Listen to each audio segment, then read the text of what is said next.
Good afternoon, everybody. Welcome to the latest edition of the Stephen A. Smith Show, coming at you as I love to do every weekday over the airwaves of ESPN Radio. 250 plus markets across the United States of America. And of course, the Stephen A. Smith Show on ESPN Radio, Sirius XM style, channel 80 as well. The number to call up is 888-729-3776. That's 888-SAY-ESPN. It's time for some Straight Talk, brought to you by Straight Talk Wireless. Best phones, best networks, no contracts. You know, I cannot believe the idiots out here, and I'm not talking about my contemporaries in the media because we got to report what we have to report. So if you got the media out there and the New England Patriots swearing that Tom Brady has hurt his right hand, that Tom Brady walking around a little slinky may not be ready, or he's not going to be 100%, he's not going to be ready for the AFC Championship game to go up against the Jacksonville Jaguars and that vaunted defense. Anybody who believes that nonsense, I got some swampland in East Rutherford, New Jersey to sell to you. I mean, can we really spare me? I can't believe that I am compelled to start off my radio show by bringing up something that I don't even consider news. Because I got news for you. It's very simple to me, ladies and gentlemen. If Tom Brady was really hurt, do you think Bill Belichick would ever let us know? Do you think Bill Belichick would ever let the Jacksonville Jaguars know? I mean, it's just such an utterly ridiculous storyline that a five-time champion who's been to 7 Super Bowls, who's played through a myriad of nicks and knacks throughout his career, whose team obviously is in position for the 7th consecutive time. They are just 60 minutes away from a Super Bowl appearance. And I'm supposed to be worried that Tom Brady might have hurt his pinky. Really? Really? I mean, come on now. I don't have time for this nonsense. I'm obligated to report it. It is ESPN. It is the worldwide leader. This is the news that is circulating. And I guess we have to discuss it. See, this is the reason why I have suddenly politicked for knowing I will never get to be a commentator on Monday Night Football. This is the reason. Because see, I'm the type of person, I'd be the Jeff Van Gundy of Monday Night Football. I'd be going off like, please, why are we wasting time? Why are we wasting time with this non-story? I could be in a booth. I can see myself in a booth now with another color commentator and a play-by-play guy. Can we move on? Are we really supposed to take this seriously? That Tom Brady has hurt himself. He's hurt his hand. Oh, my Lord. Tom Brady's not going to be able to go. Oh, stop it. It's a waste of time. Now, me personally, I would prefer to elevate myself and be gifted enough where I would warrant comparisons to the late, great Howard Cosell, God rest his soul. But I ain't that damn lucky. And I digress from the bigger point. The bigger point is there's no story here. Tom Brady will be ready Sunday. The Jacksonville Jaguars, even with their elite defense, courtesy of Jalen Ramsey talking smack, their defense in Jacksonville might be in a little bit of trouble. Unless you're one of those people that believe what Max Kellerman believes, that, you know, Tom Coughlin, formerly of the New York Giants, now a VP with the Jacksonville Jaguars, will have this team ready, even though he ain't the damn coach. Believe what you want. Believe what you want. I would remind everybody that the Jacksonville Jaguars, with the vaunted number 2 overall defense, did surrender 35 points to the Pittsburgh Steelers last Sunday. I remind everybody about that. I know they scored 45. Or the Pittsburgh Steelers scored 42, rather. But 35 points legitimately were surrendered by Jacksonville's defense. I'd like to remind everybody of that reality, just in case you forgot. To make sure we get that out of the way. It's very important. Number to call, as always, is 888-729-3776. That's 888-SAY-ESPN. Plus, you can catch me on my Twitter handle at Stephen A. Stephen A. Smith, rather. And, of course, on Facebook, it's Stephen A. as well. This is the one thing. You know, we talk about this, and we talk about Tom Brady and the New England Patriots. We need to talk about who's gone. We need to talk about the Pittsburgh Steelers, too. Because, see, news is circulating and percolating in the streets of New York City, in case y'all missed it. Todd Haley, the former offensive coordinator for the Pittsburgh Steelers, essentially unceremoniously dismissed yesterday by Mike Tomlin, is on the market. And because the Steelers had a top 3 offense, And I believe that Todd Haley, with all due respect, has been railroaded by Big Ben Roethlisberger, because if the quarterback wanted him to stay, Todd Haley would still be there as the offensive coordinator. Let's call it what it is. The quarterback coach is going to be elevated to the offensive coordinator, Mr. Randy Fichtner. He is a guy that gets along very, very well with Big Ben Roethlisberger. I'm sick and tired of hearing these damn stories. I'm sick and tired of these stories where there's some offensive coordinator that gets along so well with the quarterback, and as a result, they get elevated. Somebody gets elevated from a coordinator to a head coaching position, or from a positional coach to a coordinator's position, because they have great relationships. Damn the relationships. Do you produce? Todd Haley produced. If you're going to let him go, let him go. But I don't think all of these stories are fair to him, where we're hearing about his relationship or lack thereof, and how you wish that he had a better relationship with Big Ben Roethlisberger. Big Ben Roethlisberger got sacked less over the last 3 years than ever before. Ben Roethlisberger was prolific over the last few years than he ever was before. Antonio Brown had 5 consecutive 100 reception seasons under Todd Haley. The offense was ranked in the top 3 to 5 over the last 4 years. Now, I'm not trying to paint the man as a saint or anything like that. You give me a choice between him and Tomlin, I'm picking Tomlin all day, every day. Let's not lose perspective. But Todd Haley doesn't deserve to be excoriated like he was some bum that got in the way of the Steelers' success. By and large, he contributed to their success. And right now, percolating throughout the streets of New York City, to the point where my idiotic producers, who I love dearly, but damn it, they are idiotic. His name is Jonathan Winthrop, to be specific. This dude is talking about how Todd Haley is a good choice to be the head coach. Let's pump the brakes on that. Because here's the reality. Todd Haley knows football. Todd Haley can be an offensive coordinator. Todd Haley is not a leader of men. That's where your problem lies. There is a difference between doing your job and being an overseer of men. There's a difference, especially in the NFL. And when it comes to the NFL, let's understand something incredibly, incredibly important. You cannot have somebody that's a bit eccentric, that can be cantankerous, even belligerent to some degree. You cannot have him as the head coach of New York City. He'll get eaten alive. He'll get eaten alive.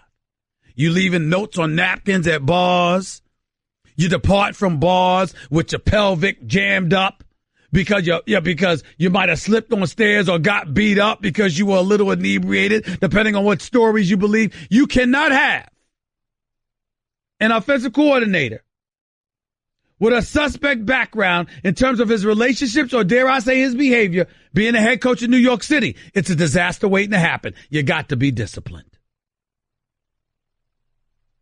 You cannot go that route if you are New York.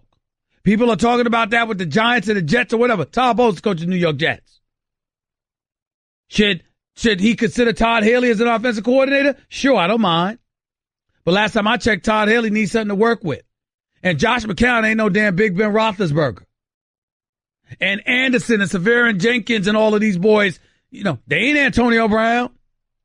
There's no Le'Veon Bell on this roster. Last time I checked, it was the likes of Matt Forte. No disrespect. So let's bump the brakes. And let's keep things in its proper perspective. Let's understand what this is. Todd Haley didn't deserve to be unceremoniously dismissed. Dismiss him, sure, but we don't need to be talking about him like he didn't do the job, because he did. That's number one. Number two, you want him in New York as an offensive coordinator? I'm all for that. Don't talk to me about him as a head coach. I want to hear it. And number three, can we stop with the bogus stories about Tom Brady being injured? If he were truly injured, Bill Belichick would lie about that. And you damn well know it. Don't let me stick my man Carlton in Tampa on you. Don't let me do that. Bill Belichick would never tell the truth about that. Let's be very, very clear with that. 888-729-3776. 888-SAY-ESPN. By the way, I don't need to wait till Friday. I'm picking the New England Patriots to come out of the AFC. I'm picking the Philadelphia Eagles to beat the Vikings in the NFC Championship game Sunday night. And we can spend the next 2 days talking about just that. live right here on the Stephen A. Smith Show. That was Straight Talk Wireless, nationwide coverage on America's largest and most dependable 4G LTE networks. You are listening live to the Stephen A. Smith Show on ESPN Radio. Back with more and then some in a minute. Hello, I'd like to deposit this to checking. Fate is a fickle master. What? The future is uncertain. Okay, and what's my account balance? The horizon is cloudy. I see a long, treacherous voyage filled with great peril. Look, can I just get a deposit slip or something? A fortune bank teller. Surprising. What's not surprising? How much you could save by switching to Geico. I see a yellow-eyed serpent and a low APR. Geico. 15 minutes could save you 15% or more. You're listening to the Stephen A. Smith Show podcast. Welcome back to the Stephen A. Smith Show right here on ESPN Radio, coming at you as I love to do every weekday over the airwaves of ESPN Radio. Sirius XM, Channel 80, 250-plus markets across the United States of America. Check your local listings, and I'm quite sure you will find me. The number to call, as always, is 888-729-3776. That's 888-SAY-ESPN. See, one of the reasons, it's just like people, look, I'm a native New Yorker. You know, I'm a transplant to L.A., too, because I'm in L.A. a lot because I love the sunshine, the weather, the palm trees. Well, damn it, let me stop lying. I just love the scenery. It's la-la, okay? You don't see me looking to get to San Francisco, all right? Even though there's nice folks out there, but L.A. is just special. Let's just leave it at that. But I will tell you this. The interesting thing about just thinking about things, I'm from New York, and y'all got me praising Tom Brady. This is not what I enjoy doing. He plays for that other team. Foxborough, Massachusetts. Boston, Massachusetts is what he represents. I'm a New Yorker. I don't enjoy praising him, but I must be honest. 66,000 yards passing in his career. 66,000. 488 touchdowns, just 160 interceptions. A career quarterback rating of 97.6. This year, at age 40, 4,577 yards passing, 32 touchdowns, 8 interceptions, a 13-3 record. A candidate for league MVP honors. And oh, by the way, the man is 196-55 as a starting quarterback. And y'all are talking to me about Tom Brady? I mean, look, what do you want me to say? Tom Brady is sensational. Can we stop acting like we don't know?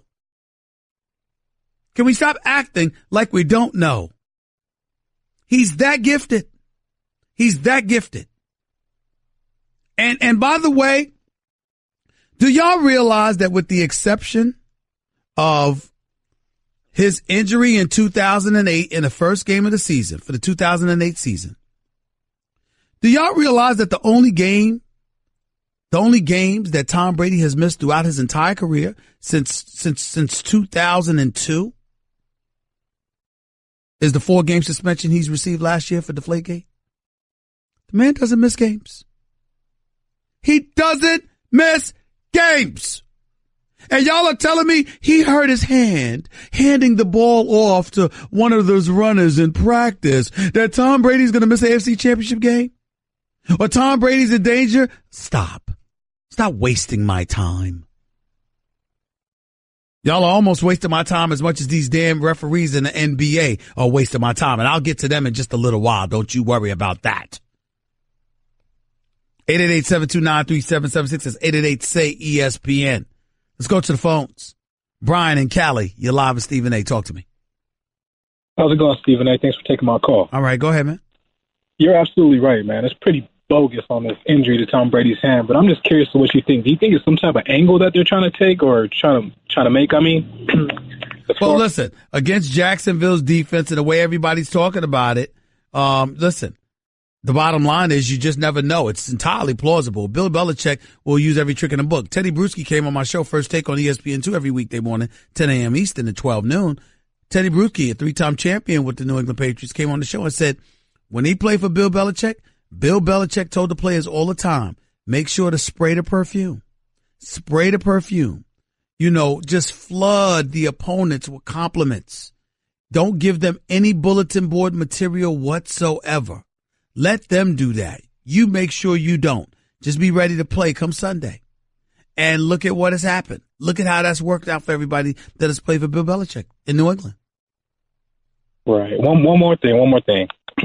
I really don't have faith in Blake Bortles because, he's not really shown up to be the quarterback that everybody thought he was going to be. He did last week, though. He did last week. Let's be honest and let's be honest and fair and give credit where it's due. And by the way, my producer is telling me that Brady missed the whole season, with the exception of game 1 in 2008. Evidently, my own producer's not listening to me because I do believe I said that before I said he missed the 4 games last year. I said with the exception, Cat Pass to my other producer, tell the truth. I said with the exception of the one game he played where he got injured in 2008, forcing him to miss the whole season. He's never missed a game other than the Flakegate since 2002. But my other producer apparently didn't hear that part. Jonathan Winthrop, you need to listen. Go ahead, Brian. Go ahead. There's absolutely no way he's missing the AFC Championship game. He's not going to miss it, and he's not going to underperform. Max Kellerman actually came on on First Take today, and this man sat up there and said with a straight face that Brady has more to prove than Blake Bortles, Nick Foles, or Case Keenum.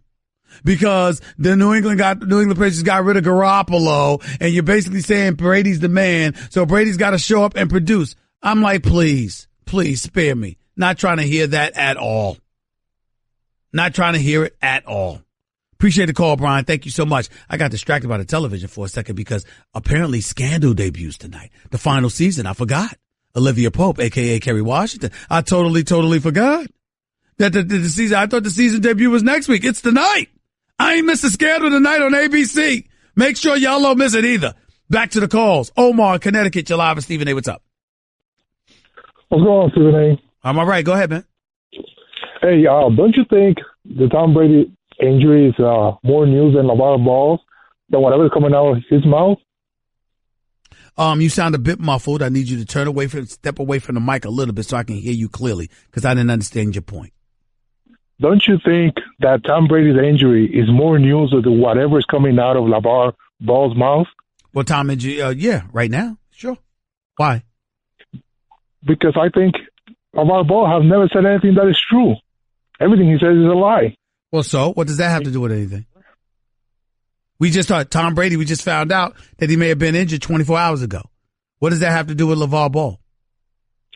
Because you're saying Tom Brady's injury is not a news. You shouldn't be covering it. Well, what I'm saying to you is that I think it's a lie.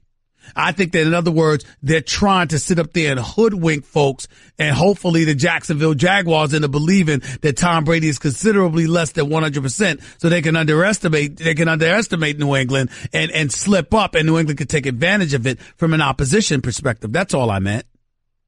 So what's the difference between what LeVar Ball is doing? Well, LeVar Ball doesn't have to play. Tom Brady does.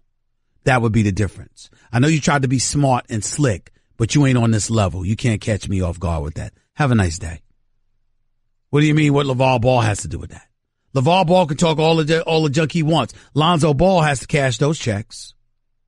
And in Lithuania, LiAngelo and LaMelo have to cash those checks. New England can say what they want about Tom Brady, but Tom Brady will be out on the field to show us. That is the difference. Evidently, the brother in Connecticut couldn't understand that. 888-SAY-ESPN. It's 888-729-3776.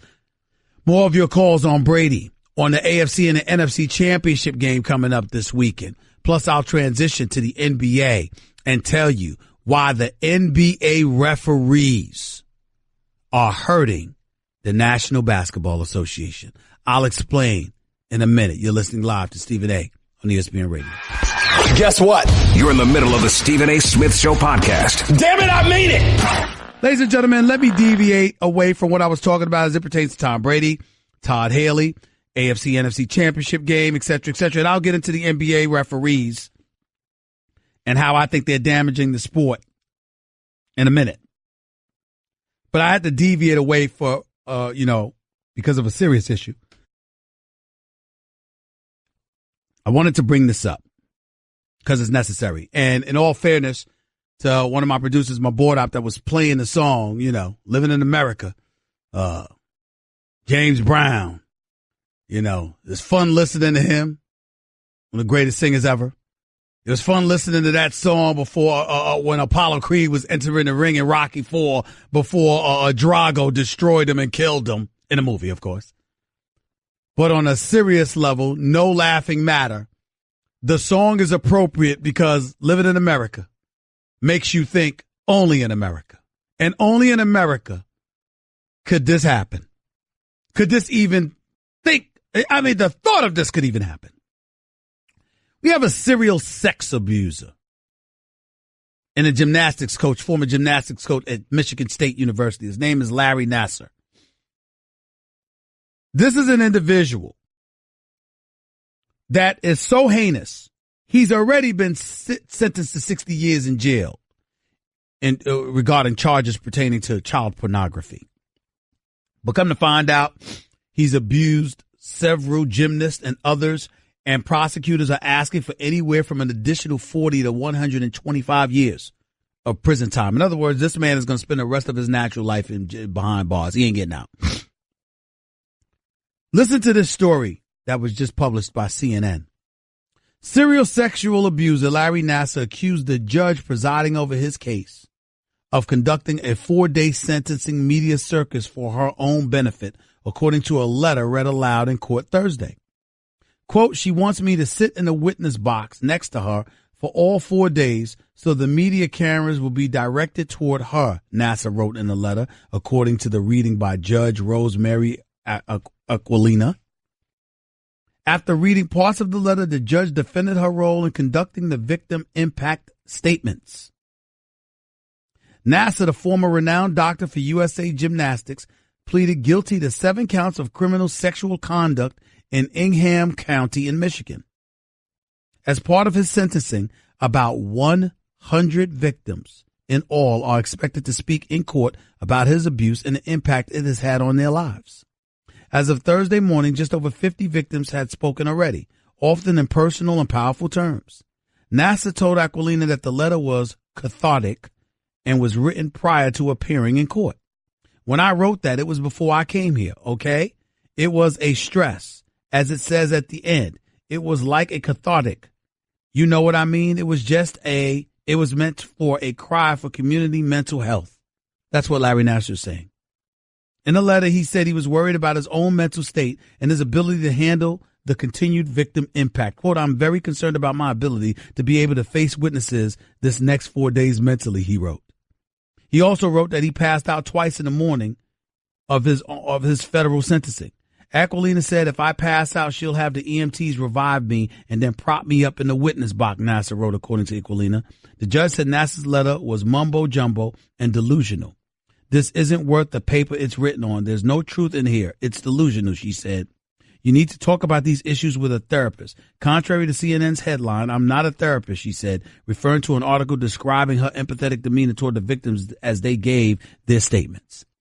Ladies and gentlemen, a man that was a sexual predator that sexually molested children and others, and the victims span more than 100, is saying that he should not have to be subjected to sitting in court and listening to their stories over 4 days. It's a mental health issue for him.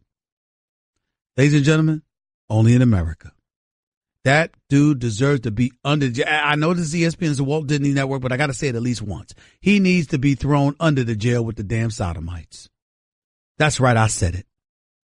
He needs to be subjected to what he subjected people to at least 100 times over. I don't even think the devil would have sympathy for him. That's how bad and despicable of a human being this man is. He deserves what he gets. Matter of fact, I'd stretch it out to an additional 4 days just because I got the letter. That's what I'd do. Man's a despicable, disgusting human being. He'll spend the rest of the natural life in jail, and I hope it lasts a very, very long time. Death is too easy for him. Too easy. 888-729-3776. 888-SAY-ESPN. Your calls in more in a minute. You're listening live to Stephen A. on ESPN Radio.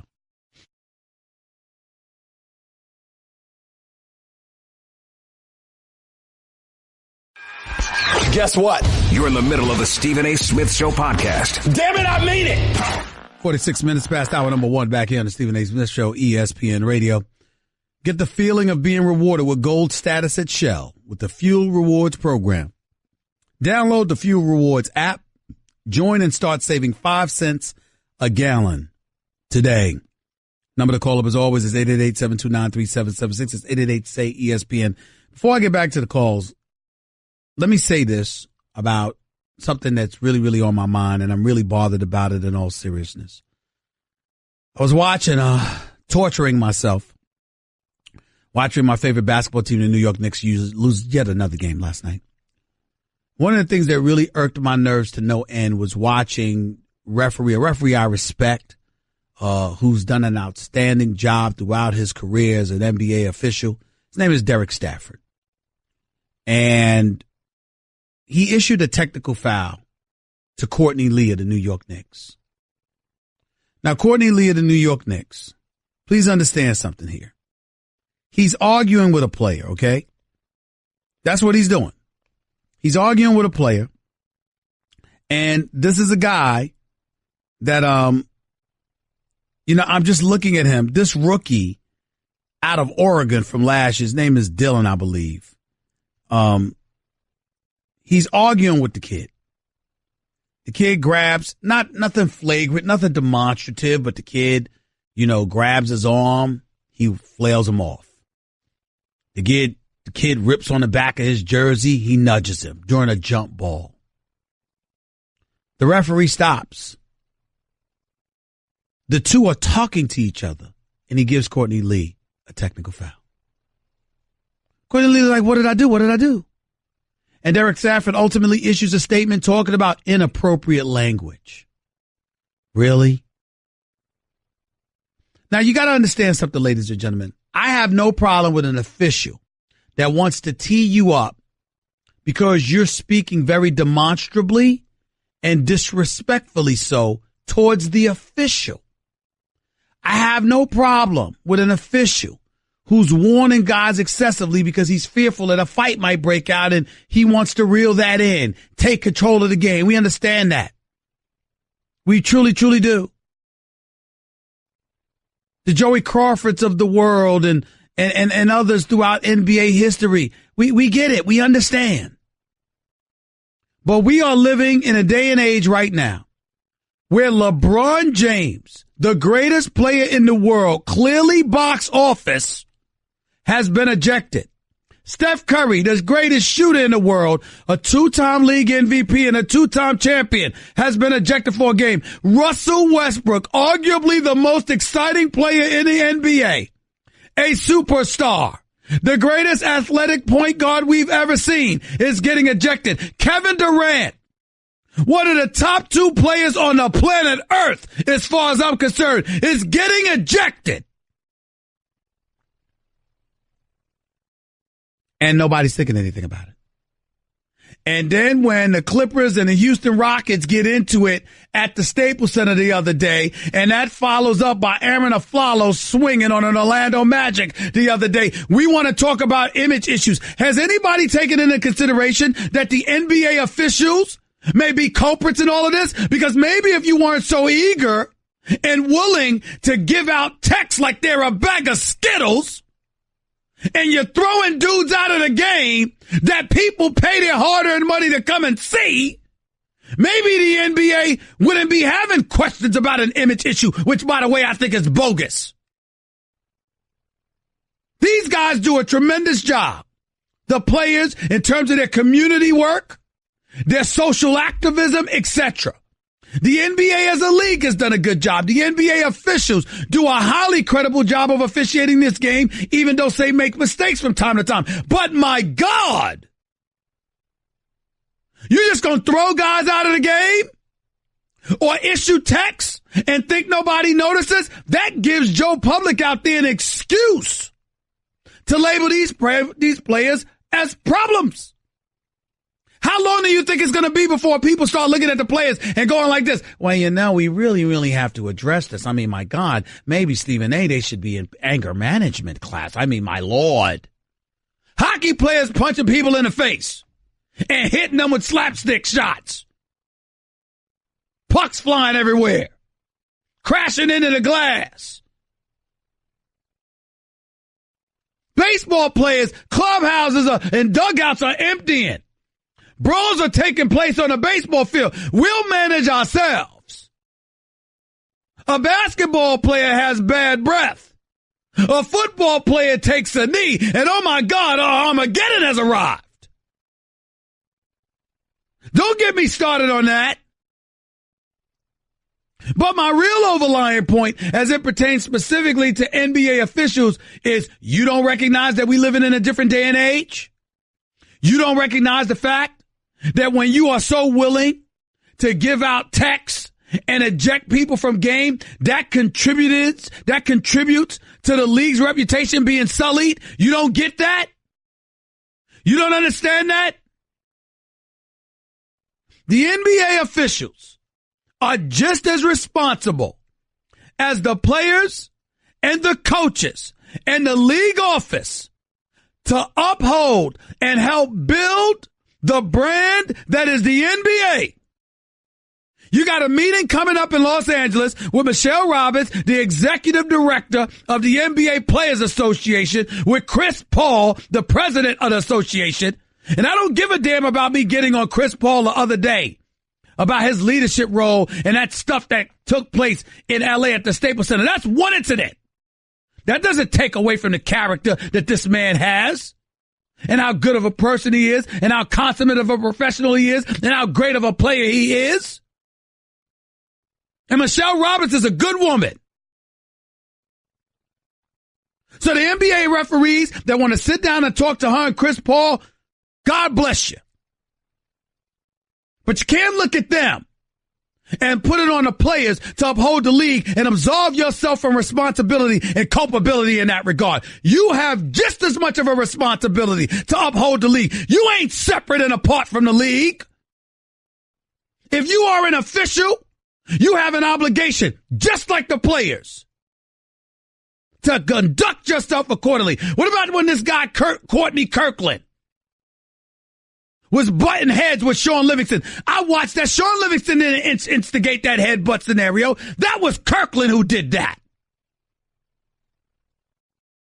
You're an official, for Christ's sakes. And as far as I'm concerned, nobody has said this, so I'm going to say this. These NBA officials are starting to get like the Major League Baseball officials, where you instigating and antagonizing players. It ain't right. We don't pay to see y'all. And I'm not saying they're always wrong, because that's irresponsible and false. What I'm saying is you don't have to be as excessive as you've been sometimes and so eager to give out texts and throw people out of games. It ain't right, and it contributes to the negative publicity that the league gets with its players, and it ain't right. You got an obligation to uphold the standard too. Somebody need to say it, so damn it, I did. NBA officials do not get a pass on this. Hour number 2 up next. That's just a sample of what